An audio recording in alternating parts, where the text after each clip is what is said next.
Somewhere right now, someone is signing a mortgage. They've done the math. They know what the monthly payment is. They feel prepared. They are not prepared. And somewhere else, someone is renewing a lease. They feel slightly embarrassed about it, like they failed at adultery, like renting is what you do before you figure out your life.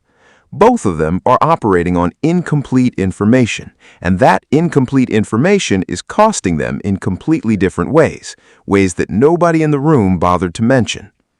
This is the conversation about renting versus buying that almost never happens. Not the version that tells you owning is always better, not the version that tells you renting is throwing money away, the version that shows you what both sides are actually hiding. Let's start with the buy side, because this is where the most expensive blind spot lives. When most people calculate whether they can afford to buy a home, they look at one number, the monthly mortgage payment.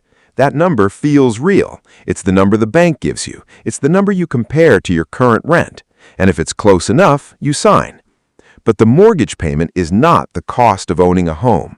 It is the starting point. Beyond the mortgage, the average homeowner pays an additional $21,000 every year in costs that never appear in the headline number.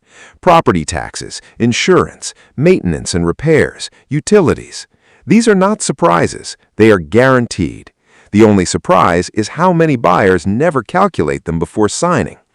That $21,000 works out to roughly $1,700 a month, every month, on top of the mortgage, on top of the down payment you already spent, on top of the closing costs nobody fully warned you about.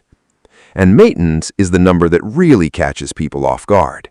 The general rule is to budget between 1% and 2% of your home's value every year just for upkeep.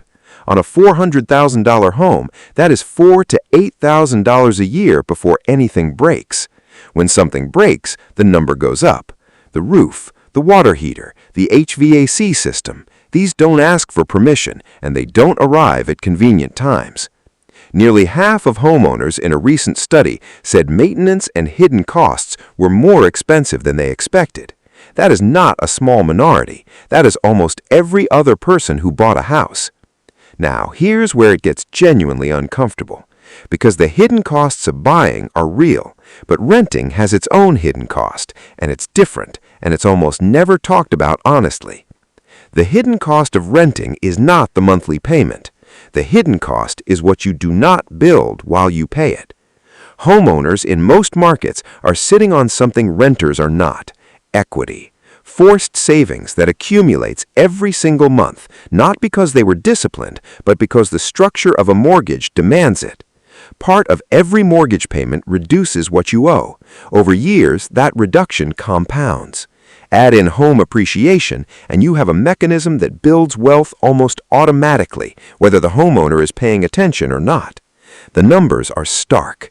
The average homeowner holds a net worth 43 times higher than the average renter. 43 times.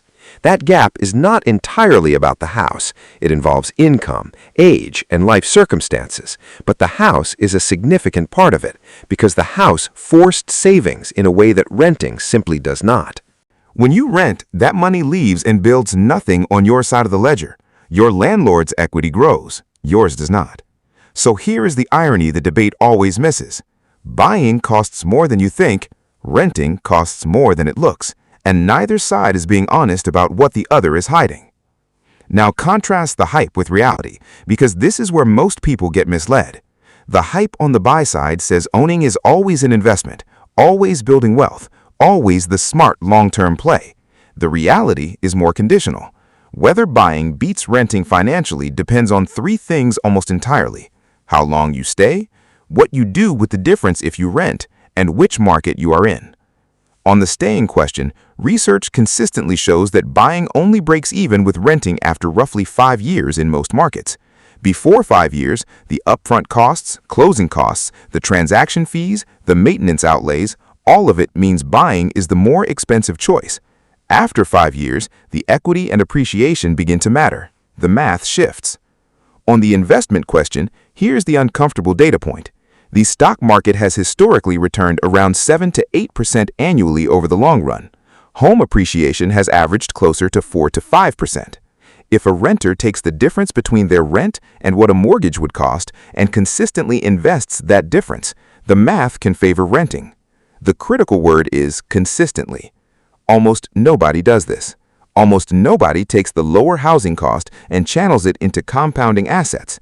They spend it, which is why in practice, homeownership tends to produce more wealth, not because it is a better investment, but because it is a forced one.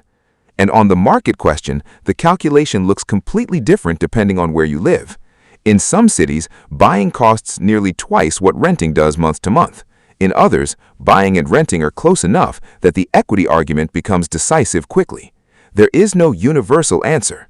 The math only works when you run it for your actual location, your actual timeline, and your actual alternative use of the money. So where does this leave you? Not with a verdict, with a framework. If you're thinking about buying, the question is not whether you can afford the mortgage.